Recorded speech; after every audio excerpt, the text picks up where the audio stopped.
Our topic this morning is about finding spiritual rest. A study of Hebrews chapter 4 verse 1 to 11. So in the past months, naka-silent mode ako. Starting from December last year, no? So I asked, no, Pastor Andrew, uh, hindi mo na ako tatanggap ng any positions church, and then medyo silent mode muna ako. It's because I'm working on my dissertation, no? Maybe sa next na opportunity na makapag-share, na isi-share ko sa inyo yung my timeline, no, as a Christian, no? When I received Jesus Christ as my Lord and Savior in 2003, anong nangyari kay Brother RJ from 2003 hanggang 2023? You would be amazed, no, of my timeline. At ano pa ang gagawin ni Lord from 2023 until nakuhain ako ng Lord, no? So, I hope that when you pray, no, makita niyo yung vision ng Panginoon. Maganda bang malaman o takot kang malaman kung hanggang kailan ka na lang mabubuhay? So kung meron magpapatotoo, my wife, no, sasabihin niya sa inyo, lahat ng sinasabi ni Brother RJ ay nagkakatotoo. Why? It's because we have power. We have vision. And lately lang, medyo, yun lang, siguro sabihin ni Lord na, okay, binigyan kita ng time na tapusin yan, it's because that's for you. Blessing ko yun sa'yo. Pero yung mga time na yon, medyo nakakatulog na lang ako without praying. Pero before that, no, gumigising ako ng 2 o'clock in the morning, 3 o'clock in the morning, 4 o'clock in the morning, hindi ko ginugusto yon. Ginigising ako ng Lord, no, to pray para sa lahat. No. So we have prayer warriors in the church. No. Kasama na rin kami doon kasi sa GC, pag nag-post yan, sa Bible school, pinagpipray, lahat yon, no, nagpipray tayo. That's we have. No. So sabi ko nga doon sa lumapit sa akin, no, and then pinagpray namin, mas nakakaiyak yung sinabi sa akin ng doktor as compared sa result ng laboratory mo. So because nung sinabi sa akin ni Dr. Kiko Formalo, no, nung lumabas ang result ng aking CT scan din, no, yung ginawa doon sa kanya, ginawa din sa akin yung CT scan na may dye, no. So malamig daw. Sabi ko malamig talaga 'yon, no. And then sinabi sa akin, no, ni Dr. Kiko Formalo, no, liposarcoma ang result ng iyong CT scan, stage 3 cancer 'yan, no. Sa sobra ng bukol mo, stage 3 cancer 'yan. Sabi ko sa iyo wala pa namang nabanggit na gano'n. So, wag kang malulungkot because God can do miracles. Amen po ba? Hallelujah. Blessed be the name of the Lord. And hopefully next time, no, mai-share ko yung timeline na yun para sa inyo. Okay? Alam ko na rin kung hanggang kailan ako no. But then God, we could ask God, no, for an extension, no, ng buhay natin. As long as, sabi ko nga, meron pang gagawin ikaw sa ministry, hindi ka kukuhain ni Lord. The moment na wala ka nang ginagawa, pwede ka na rin umuwi. So what's the reason na magstay ka pa, no, in the world since this is not our permanent home? No, so, yeah. Okay? So this morning, again, our topic is about finding spiritual rest, study of Hebrews 4:1 to 11. So in today's fast-paced world, so countless people are constantly looking for tranquility, or we call that calmness and peace of mind. Maraming mga faculty members, okay, na wala silang peace of mind. So they yearn for a haven where they can find inner peace and rejuvenation, a place to escape from the never-ending difficulties of life. Kapag maririnig mo lang siguro yung mga stories ng mga tao nowadays, no, masasabi mong parang stressful, Brother RJ. Kaya minsan, mas mabuti pang hindi ka na lang mag-browse ng Facebook. Mas nasa-stress ka pa. The moment na mag-open ka ng television, makikita mo yung mga bata sa Gaza, nakita mo rin ba yung mga pinatay sa Israel? Na isang family, yakap-yakap ng nanay, tatay, yung kanilang mga anak, pinagbabaril sila at sinunog pa sila. Can you imagine those crimes then? And then now they are condemning Israel for war crimes. No? How about Russia? May nag-condemn ba sa kanila? Until now, 1 year, mahigit na, still, the battle goes on with Russia and Ukraine. Di ba? So, it's chaos. No? So, if you're exhausted, fatigued, mentally and emotionally exhausted, so this sermon is for you. It's also for me and for all of us.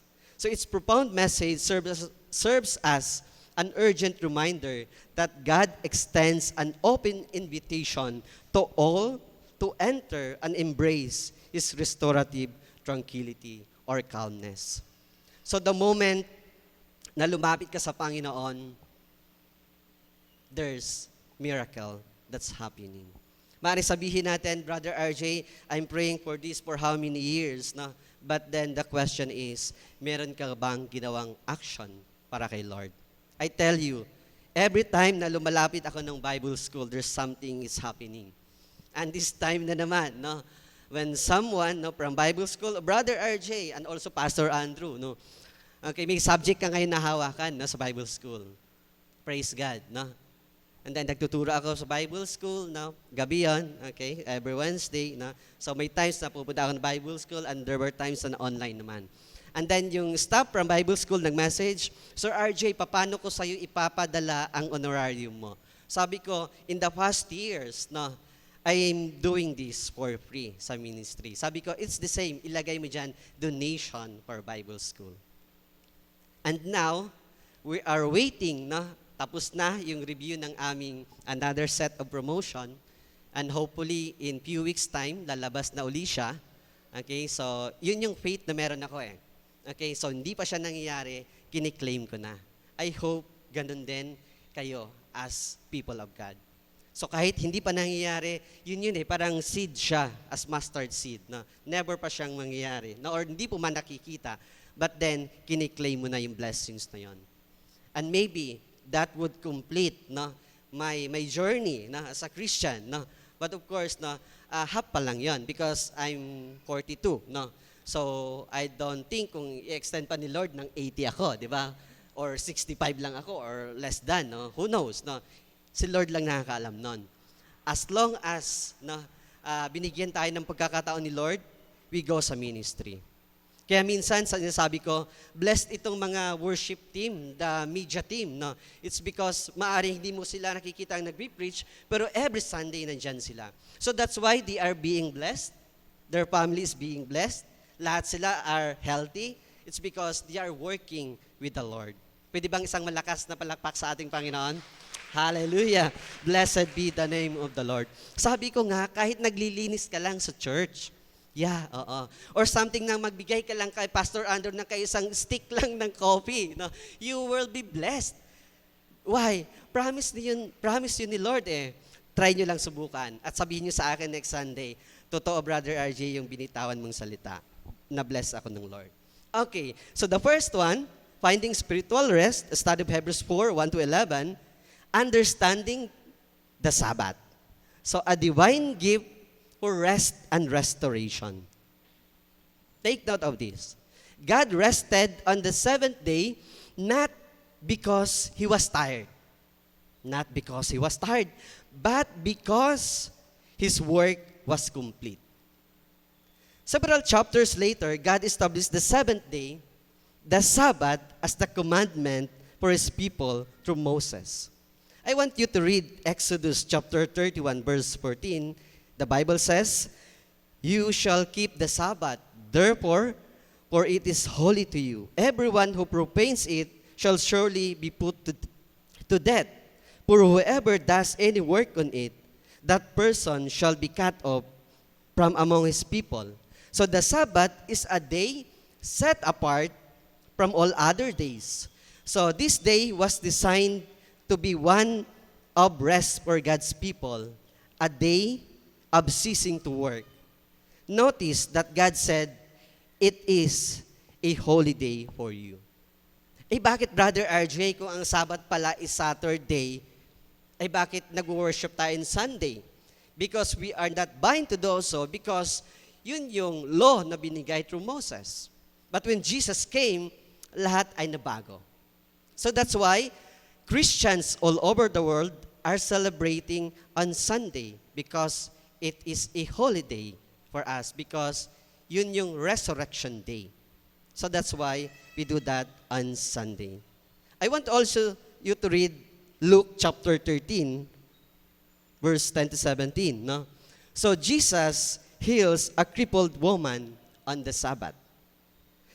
On a Sabbath, Jesus was teaching in one of the synagogues, and a woman was there who had been crippled by the Spirit for 18 long years. She was bent over and could not straighten up at all. When Jesus saw her, he called her forward and said to her, "Woman, you are set free from your infirmity." Then he put his hands on her, and immediately she straightened up and praised God, indignant because Jesus has held on the Sabbath. So may question na naman doon. So the synagogue leader said to the people, "There are 6 days for you to work. So come and be held on those days, not on the Sabbath." Because yun nga ang law na binigay sa kanila through Moses. The Lord answered him, "You hypocrites, doesn't each of you on the Sabbath untie your ox or donkey from the stall and lead it out to give it water?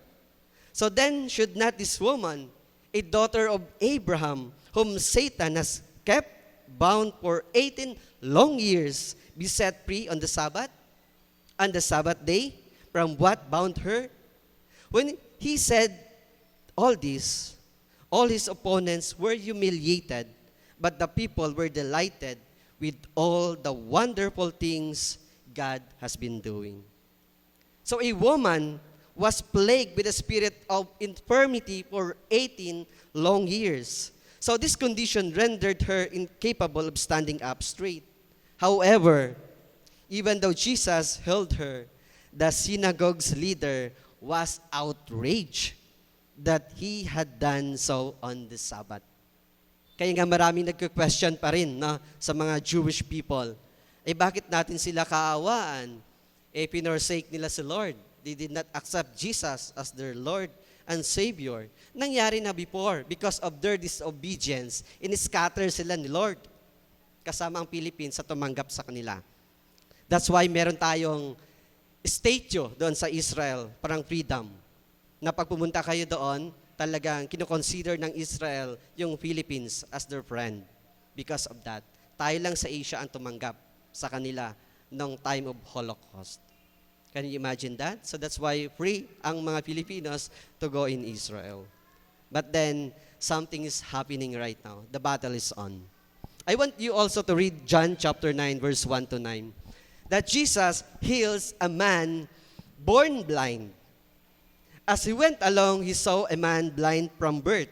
His disciple asked. Tingnan niyo ang tanong ng mga kanyang disciple ha. His disciple asked, God's disciple asked, Rabbi, who sinned, this man or his parents? Ang gandang tanong, ano? Rabbi, or Jesus, sino ang nagkasala? Itong tao ba o ang kanyang parents? That he was born blind. Ang sagot ng ating Panginoon, neither this man nor his parents sinned, said Jesus, but this happened so that the works of God might be displayed in him. As long as it is day, we must do the works of him who sent me. Night is coming, when no one can work. While I am in the world, I am the light of the world. After saying this, he spit on the ground, made some mud, and with the saliva, and put it on the man's eyes. Ang sabi ng Panginoon, go, he told him, wash in the pool of Siloam. So the man went and washed, and he came home seeing. Nakakita na siya, kahit na born siyang blind. His neighbor and those who had formerly seen him begging asked, isn't this the same man who used to sit and beg? Ang sabi ng karamihan, yes, some claim that he was. So in this passage, Jesus healed a man who had been blind since birth. Yet the Pharisees again centered their attention exclusively on the fact that Jesus healed him on the Sabbath. Yun yung sinasabi nilang time of rest kasi ito eh. So bakit ka gagawa ng himala or magpapagaling ng ganyan? No? Can you imagine, no? Because of that law na meron sila. But then Jesus came to save someone who needs his works to be done.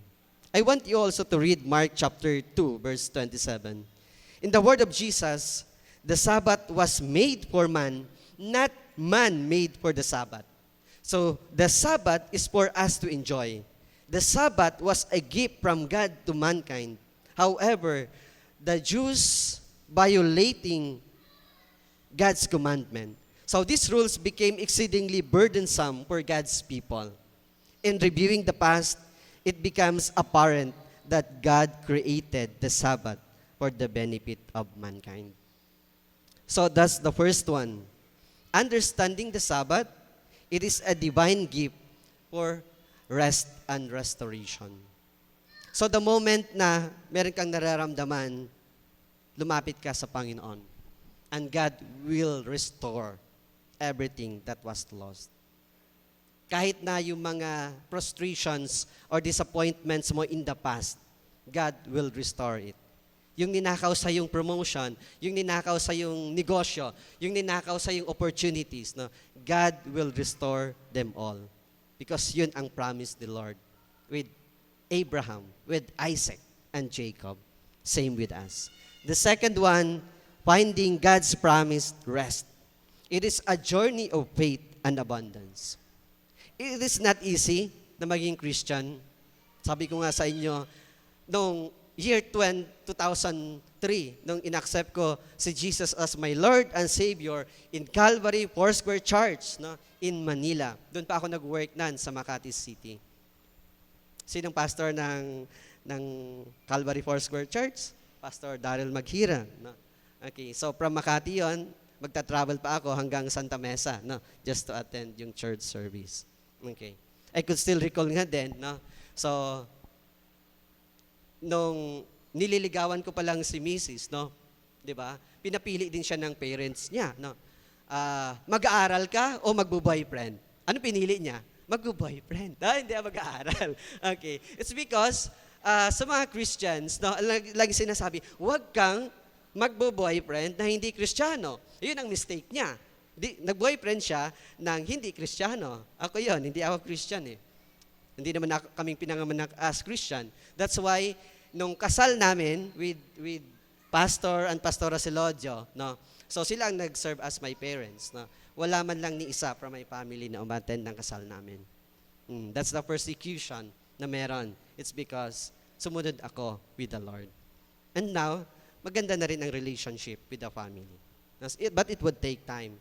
Sinasabi ko nga sa inyo, it is not easy. No? Akala ko noon, nung tumanggap ako kay Lord and Savior, ay talagang, yung victorious ay talagang umaapaw. No? But then after those challenges, after din na maoperahan ako, no, na miracle na naging benign yung result, kahit na sinasabi ng De Los Santos na liposarcoma yan. Pag liposarcoma yan, cancerous yan eh. Tapos sabihin sa'yo ni Dr. Kiko, stage 3 yan eh. Kilala nyo naman siguro si Dr. Kiko Vermalo, di ba? Pag nagsabi yun talaga, ano gusto mo, operahan na natin? Ganun siya eh. No? Huwag ka na umuwi ng probinsya. Sabi niya sa akin, operahan ka na, stage 3 yan eh. Okay? Hindi, umuwi ako. No? Umuwi ako. Then ask for prayer to someone, to all, and then nag-prepare ako for that operation. And that's why I am blessed by God. Until now, the blessing of the Lord ay umaapaw. Pwede bang isang malakas na palakpak sa ating Panginoon? Hallelujah. Blessed be the name of the Lord. Yung attitude ng Kristiyano is ganito. Every simple blessings na tinatanggap mo, you should be grateful with God. Anything, kahit napakasimple lang, you should be grateful. At kapag binibless din yung mga kapwa mo Kristiyano, magre-rejoice ka rin dapat. Hindi yung attitude na, bakit sila Lord binibless? Tither naman ako. Ayun nga, tither ka. Bakit hindi ka na-blessed? Baka may kulang pa. Ask the Lord. Baka may isang step ka na lang. Pag ginawa mo, God will bless you. Nag-aral din ako sa Bible School. Kumuha din ako ng units. No? Nag-take din ako ng masteral noong 2012 doon sa Bible School. Nakuha ko rin yung mga Old Testament with Pastora Manuel. No? So, diniscuss ito ganyan. Nag-action din ako. May drama-drama kasi doon sa Bible School. No? Kahit wala akong katalent-talent doon, no? I have to do it. No? Nag-bihis-bihis kami ng ganito. Okay, it's because kailangan namin gawin yung mga sa Old Testaments. No? And I learned a lot. No? So, hindi ibig sabihin lahat ng pupunta ng Bible School ay magpa-pastor. No? So, lahat ng pupunta doon, gusto ma-bless, gustong matuto with the Word of God, at gusto ring mag-share ng Word of God. So marami tayong ino-offer ng mga subjects sa Bible School, no? Kapag meron kang time, no, pwede natin gawin yon. If you have an extra time, make an extra time para sa ating Panginoon. So in the Bible, God's rest is often likened to a promised land, a long-anticipated destination He had pledged to His people. And as we reflect on Joshua chapter 1 verse 13, we find that Canaan, the land God bestowed upon Israel, was depicted as a place flowing with milk and honey, an emblem of fertility, prosperity, and abundance. Sabi ko nga, talagang na-bless ni Lord si Pastor Andrew. Why? Nakarating siya ng Israel. At nakauwi na rin siya before nagkaroon ng sigalot in Israel and Gaza. No? Nakita ni Pastor Andrew, noong time ng mga Israelites, nung nakarating sila sa land na yan, barren yan eh. Disyerto yan eh. But then, yung agriculture ngayon, nagpo-flourish. Yung technology, nagpo-flourish. So talagang totoong, yun ay flowing with milk and honey. At mayaman siya sa gas and oil. Why it's that? No? Yun ay promise the Lord. Hindi nakita ng iba yan. Disyerto yan eh. Eh bakit nagpo-flourish ngayon ng agriculture ni Israel? At di ko rin na-mention na before, no? Na in terms of technology, sa Google, sa Facebook, sa ganito, may makikita kang Jewish people that behind them. Yung mga technology na yan. It's because God has blessed them. Ay tayo, Brother RJ, saan tayo? Sila yung branch eh. Tayo parang grafted lang with them. Pero, nung nag-graft tayo with them, yung blessings ni Lord napunta na rin sa atin. Yun ang promise naman ni Lord sa atin. So, flowing with milk and honey. Nakita yun ni Pastor Andrew nung pumunta siya ng Israel. At lahat nga na nakakausap ko rin, gusto rin namin, Brother RJ, talaga pumunta ng Israel eh. Sabi ko, it would take time. Maybe siguro in your lifetime makakapunta ka rin. Magkano ba, Pastor Andrew, ang pamasahe? Okay, you know. So you have, siguro, pag-ipunan natin yan, no, if you want to go. Sabi ng iba, hindi na, Brother RJ, wag na, dito na lang ako. Bakit magulo dun eh? Okay, anyway, we should pray for them. No? So we should pray for peace. No? Na matigil na, because they are brothers naman. Ano yan eh, sa angkan yan eh, dalawa lang yan, kay Esau at kay Jacob yan eh. No? So nag-aaway sila noon pa, that's why nag-aaway sila until now. So while the promised land, God guaranteed to the Israelites might appear distant to us, it serves as a glimpse of what await us. We should remember that God has a promised land tailored for each of us. And it is revealed in Revelation chapter 14, verse 13. So this passage offers a glimpse into the future, indicating one day our lifelong efforts to serve the Lord in this world will come to an end. And we finally enter into God's rest. Ito na ang inaantay ng mga Christian. But then there are some Christians na, Brother RJ, I'm not ready for the rapture. Why is that? We should be ready with the rapture. Pastor John Hagee, halos lahat ng pastors in the United States talking about the end times prophecy. Because Israel is their time clock, timeline. So what's happening in Israel may effect sa atin as Christians. At sinasabi ng iba, Brother RJ, mataas ngayon yung possibility of rapture. It's because of what's happening. Nations against nations, nations against Israel. In that moment, sasabihin ko sa inyo, okay, so malapit na talagang dumating ang Lord. In that moment, we will reap the rewards of our unwavering dedication and faithful service kapag dumating yon. Maaring sabihin ng iba, paano yun, Brother RJ? Eh di, wala na si Pastor Andrew, wala na, ira-rapture na eh. Wala na magpipreach, wala ka na rin dito. Diba? Huwag mo sabihin ikaw na iwan, and si Pastor Andrew na taken na doon sa rapture. Ganun yun. No? So bakit ganun ang illustration in the Bible? Yung isa nagtatrabaho, yung isa taken up, yung isa may iwan. Yung isa nagluluto, yung isa taken up. Yung isa yung driver, taken up, yung pasahero na iwan. So it's an illustration na sinasabi ng Lord, it's time for you, for all of us, na maging ready for that. We should pray. No one knows what's happening. No? Pero sinabi ni Pastor Franklin, no, masyado ng malapit na it's because of what they are seeing. And they're waiting na lang, no, na mag-join ang Russia against Israel, buong Islamic nations against Israel, and the Chinese, yun yung four kingdoms na sinasabi nila sa Europe and that battle no? So you're taking clock. And then they're waiting na ma-rebuild ang temple.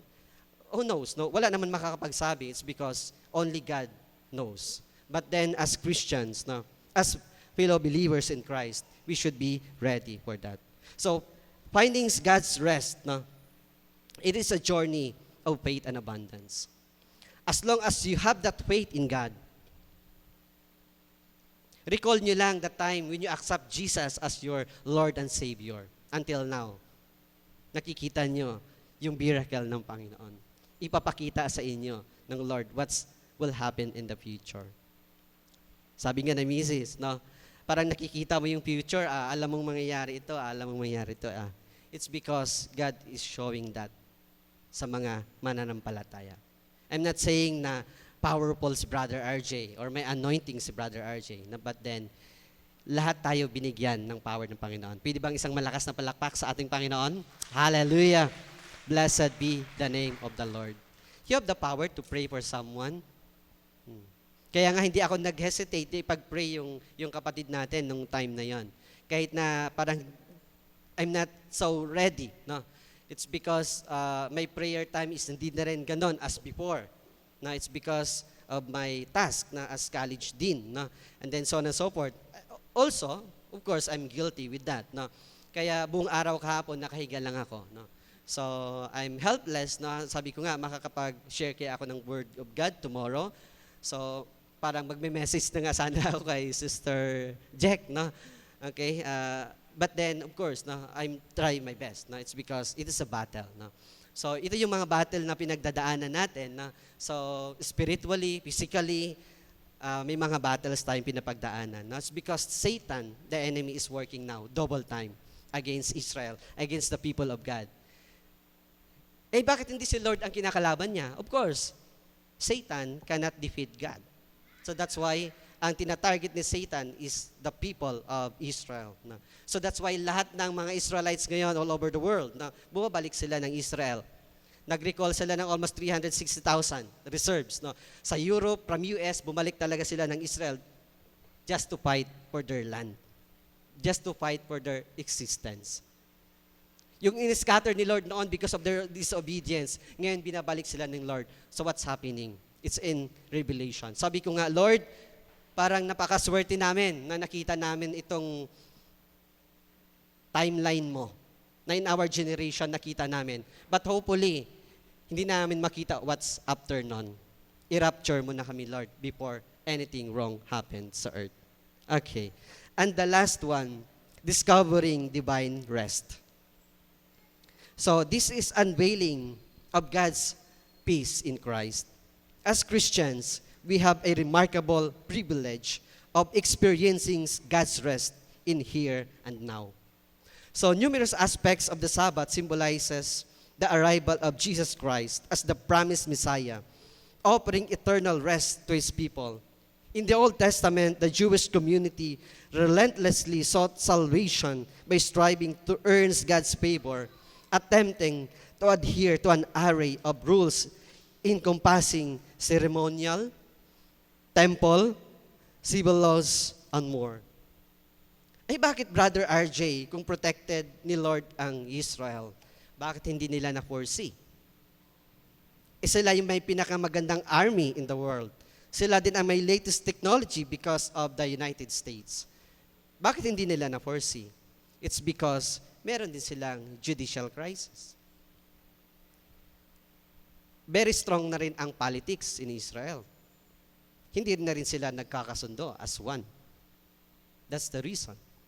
And now, nakikita nyo sa news, bakit nagtatag ang Israel ng emergency government? Ibig sabihin, yung tatlong parties nag-join together now just to fight for their existence. Before yan, hati sila. Madami ring galit kay Prime Minister Benjamin Netanyahu. But he is strong. He will fight until the end. Okay, nakita ko na nga siya nakasuot na ng battle gear eh. Okay? So, of course, we're praying na magkaroon talaga ng peace sa buong mundo. Ayaw natin ng gera, ayaw natin may mamatay. But then, it is written in the Bible. Nakikita natin siya. It would come to pass. But for us Christians, we should pray for them. We should pray for all of us that the time that rapture would come, kasama kayo doon. I hope that someday, makikita kayo tayong lahat doon with Pastor Andrew. Pwede bang isang malakas na palakpak sa ating Panginoon? Hallelujah. Blessed be the name of the Lord. Parang Brother RJ, parang lalo kami na-stress lalo sa message mo. Because we want to be bold. The blessing of the Lord is with us. Okay. So our monthly theme is about rest. Okay? But then, how can we have rest? Kapag nakikita mo sa Facebook, sa social media, and all things are happening. Minsan siguro, na-stress din kayo? Affected kayo? When someone is being killed, murdered? Pinanood ko lahat yon. Kahit na medyo natatakot ako, kita mo talaga yung mga bata, yung mga soldiers nila, walang leeg, nakita ganito, ganyan. Grabe din talaga ang nangyari sa kanila. They are being persecuted. Yung time ng Holocaust, and it's happening right now. They're being persecuted, and they are suffering. What they need is a prayer from fellow believers. At isa ka doon. In Hebrews chapter 4, verse 1, we find an assurance that the promise of entering God's rest will stand. Even though the Israelites of old did not enter the promised land, God's promise remains unrevoked. So this understanding, as elucidated by theologian Leon Morris, did not imply replacement of theology, but rather emphasizes that God's purpose persisted despite ancient Israel's disobedience. Yes, disobey talaga sila. That's why they are suffering. Now, it is the privilege of Christians to enter God's rest. Nangyari yun sa kanila for us na magkaroon ng chance. So the Greek word anaposes, translated as rest in Hebrews chapter 4, conveys the active calming of one's soul, evoking sentiments of serenity, peace, and tranquility, a sense of divine order. And consequently, God's rest can be equated with God's peace. As Ed Jared aptly explains, God's rest represents a state or realm where God governs and manages His creation, free from the chaos and disorder wrought by sin and rebellion. Sasabihin ninyo, ay bakit nagkaroon ng Satan, Brother RJ? At yung mga angels niya, it's because they want na mas higit pa kay Lord. Kaya naman silang i-wipe out. It's because hindi yun ang plan ni Lord. Because God wants na lahat ay mag-repent. Okay? And accept Him as their Lord and Savior. So this divine rest is accessible to all who cease their attempts to control their own lives. So the promise of God's rest hold true for each of us, offering the opportunity to find tranquility and peace in His loving presence.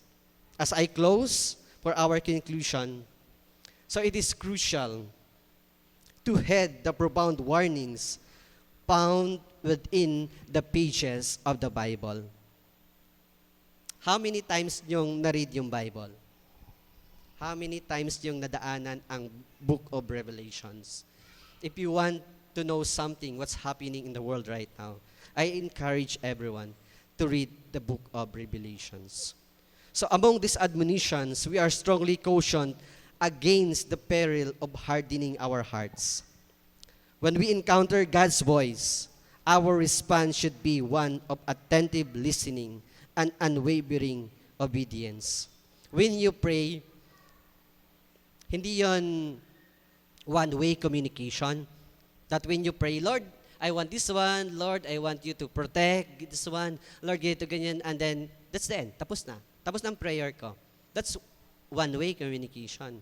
But the question is, binigyan nyo ba siya ng time na makipag-usap din sa'yo? Okay. When you pray, allow minutes na wala kang sasabihin, just to hear God's voice.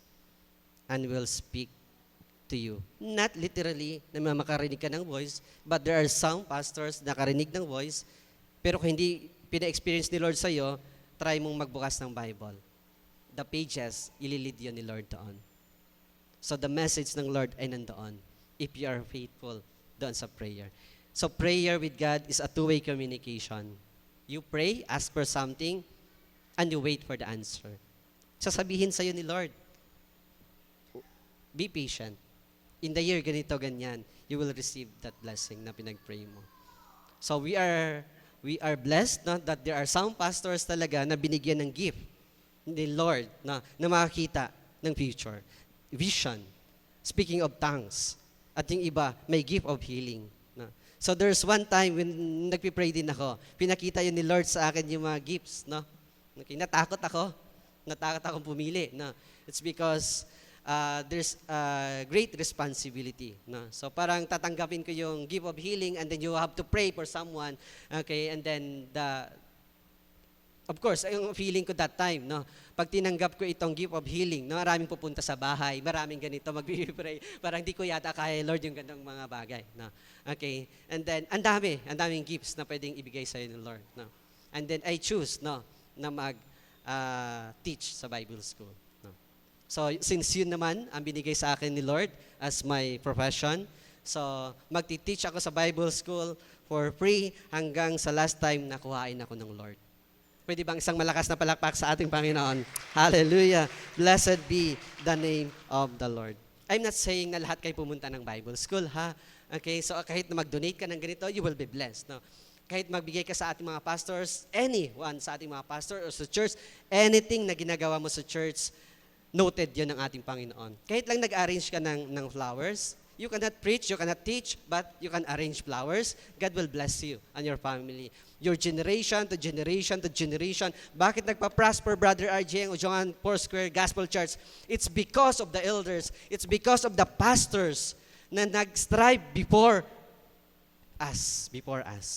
Ang daming mga pastors na nag-pray for Ujongan Foursquare Gospel Church. That's why we are blessed right now. It's because tayo na ang sumunod na generation after them. Yung blessings ni Lord na pinangako sa kanila, tayo ang umaani ngayon. And that blessing would continue from generations to generations, from your children and their children and their children. Promise you ni Lord. Until that time na dumating siya. So unbelief serves as a formidable barrier between us and God's rest. There were times na minsan because of our pride, because of our self-esteem, na para bang kaya ko to eh. Hindi ko need ang prayer. Hindi ko need ang guidance ni Lord. Kaya ko na to eh. Nag-prepare ako dito eh. Ganito ang aking credentials pagkahaba-haba eh. No. You will need God for you to be successful. So this unbelief is the very obstacle preventing us from embracing the profound peace that emanates solely from God. Our actions are intrinsically tied to our beliefs, making it evident that obedience finds its foundation in faith. Obedience is better than sacrifice. Amen po ba? You should obey. Marami ng mga testimonies regarding that. So this faith in turn finds its source in the Word of God, emphasizing the critical role of the Scripture in nurturing our faith in 1 Thessalonians. So in the light of this, we should be earnest in our prayers for one another and commit ourselves to building each other up in faith, striving collectively to overcome the hindrance of unbelief that stands between us and the rest that God offers. I could still recall before my operation, nandito nag-gather kasi merong tayong gathering, prayer meeting, Bible study. Okay, nagpa-pray talaga ako before of my operations. So, madami tayong mga prayer warriors dito sa church. Maring sabihin nyo lang na, okay, ganito, ganyan, but then if you need prayers, punta ka lang sa church. If you need something, just a message, text away yung staff natin, and we will work in praying for you. So that's why I have experienced miracle in my operation. It's because somebody is praying for me. During that operation, somebody is praying for me. Nakaubos yata ako ng 2 bag ng dugo. No? Mahirap hanapin yung blood ko. No? A+. Pareho yata kay Pastor Andrew. Okay. Pareho kaming royal blood. A+. Mahirap hanapin. No? So, nahirapan si na Mrs. na naghanap kung saan pang mga hospital. No? But then, God allows me to survive that operation. No? So, that's why nakahanap sila ng A+ na dugo. Okay?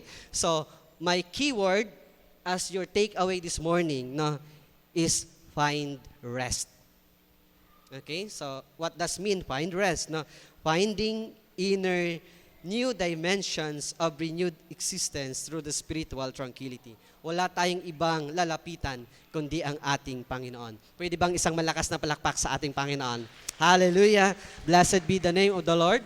So this is the word of God this morning. I hope you are blessed, and I know that God will bless you. Not only you, your family, your parents, your children, and their children, and their children, and their children. Pwede bang muling malakas na palakpak sa ating Panginoon? Hallelujah!